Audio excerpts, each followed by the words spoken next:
Hello viewers, how are you? I'm very fine. I'm Mohammad Abdul Razak. Today I'm gonna teach you 5 smart vocabulary that are used in different situations. Dear viewers, smart vocabulary উপর তৈরি চতুর্থ পর্বের ভিডিওতে স্বাগতম জানাচ্ছি আমি Mohammad Abdur Razzak RK English evaluation YouTube channel থেকে।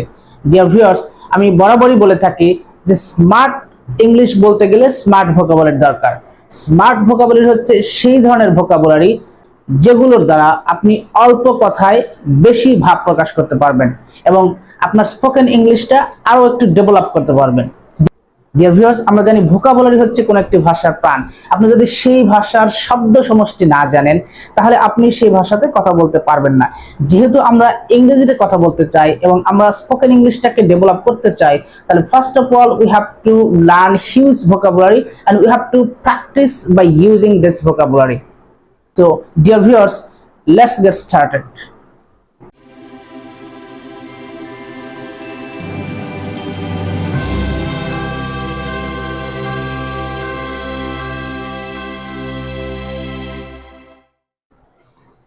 Dear viewers, already I have written 5 smart vocabulary on my whiteboard and I'll show you one by one with their meaning. Dear viewers, number 1 হচ্ছে confide. কনফাইড শব্দের অর্থ হচ্ছে বিশ্বাস করে কাউকে গোপন কথা বলা। বিশ্বাস করে আমরা অনেক সময় গোপন কথা বলি না, যে এই কথাটা একজনকে বলি যে প্লিজ এই কথাটা কারো কাছে প্রকাশ করিস না, মানে এরকম বিশ্বাস করে গোপন কথা বলা।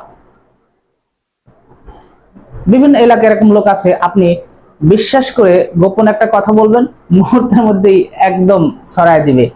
আপনি কথা বলে আপনি বাড়িতে আসার আগে দেখবেন অনেকেই সে কথা জেনে গেছে। এরকম বিভিন্ন এলাকায় আছে, আপনাদের এলাকায় হয়তো না থাকতে পারে, আমাদের এলাকায় কিছু কিছু মানুষ এরকম আছে।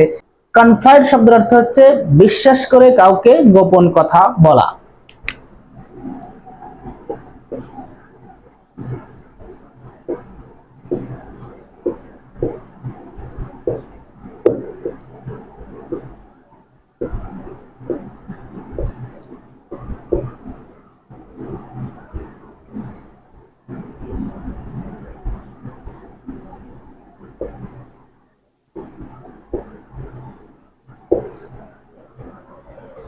তাহলে কনফাইড শব্দের অর্থ হচ্ছে বিশ্বাস করে কাউকে গোপন কথা বলা। আমরা কি সেন্টেন্স তৈরি করতে পারি? আমরা বলতে পারি যে ডোন্ট কনফাইড টু হিম, বা you shouldn't confide to him. তার কাছে বিশ্বাস করে তোমার গোপন কথা বলা উচিত না। তাহলে এটা আমরা বলতে পারি। নাম্বার 2 হচ্ছে কনানড্রাম। কনানড্রাম কনানড্রাম শব্দের অর্থ হচ্ছে কঠিন প্রশ্ন, বা আমরা বলতে পারি ধাঁধা, যেমন রিডল, এনিগমা, ধাঁধা বা প্রহেলিকা। এটা হচ্ছে সমার্থক শব্দ। কনানড্রাম শব্দের অর্থ হচ্ছে কঠিন প্রশ্ন বা ধাঁধা, যেটাকে রিডল বলা হয়। তাহলে কনানড্রাম শব্দের অর্থ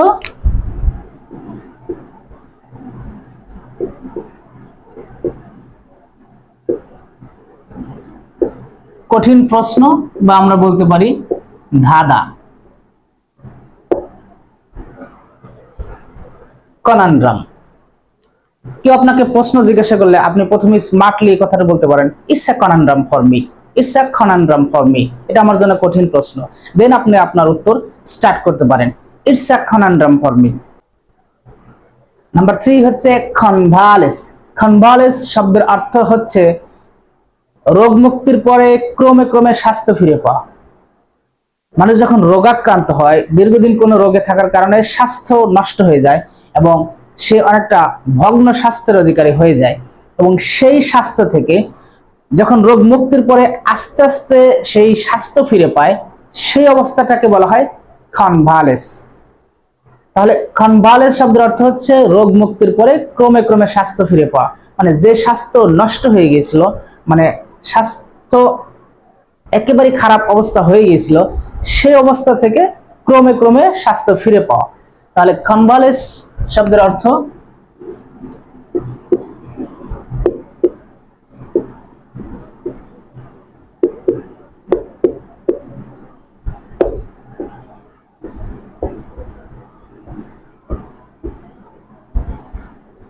ক্রমে ক্রমে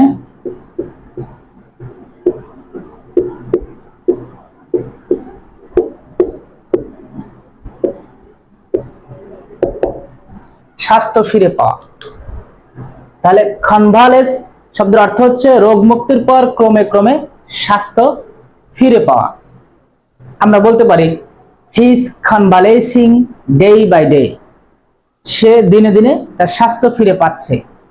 হয়তো রোগের কারণে স্বাস্থ্য নষ্ট হয়ে গিয়েছিল, এখন ক্রমে ক্রমে সে স্বাস্থ্য ফিরে পাচ্ছে।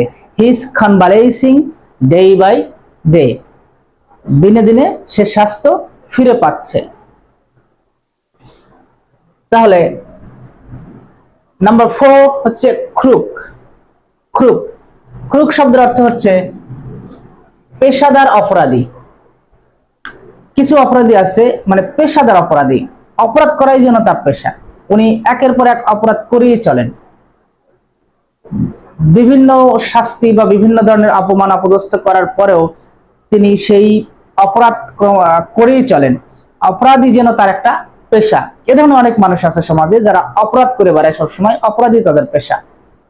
এই ধরনের ব্যক্তির তার সেই কার্যক্রমকে প্রকাশ করার জন্য আপনি বলতে পারেন ক্রুক, পেশাদার অপরাধী।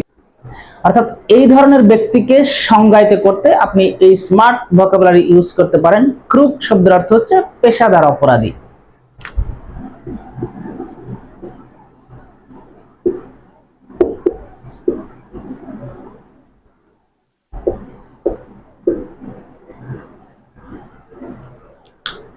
পেশাদার অপরাধী ক্রুক, বলতে পারি যে হি ইজ আ ক্রুক।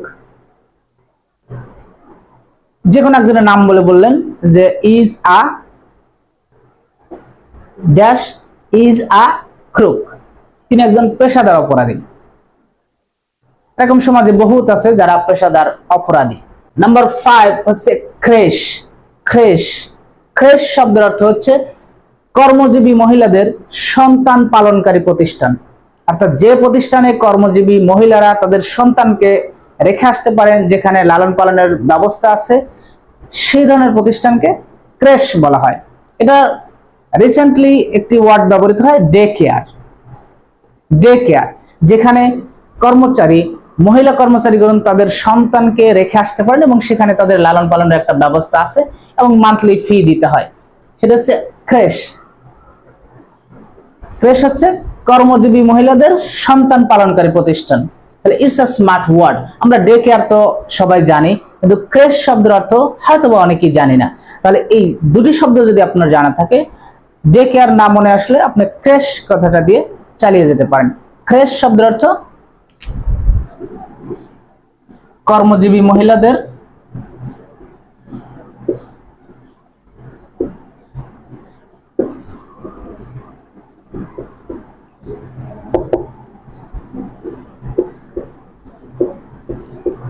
সন্তান পালনকারী প্রতিষ্ঠান।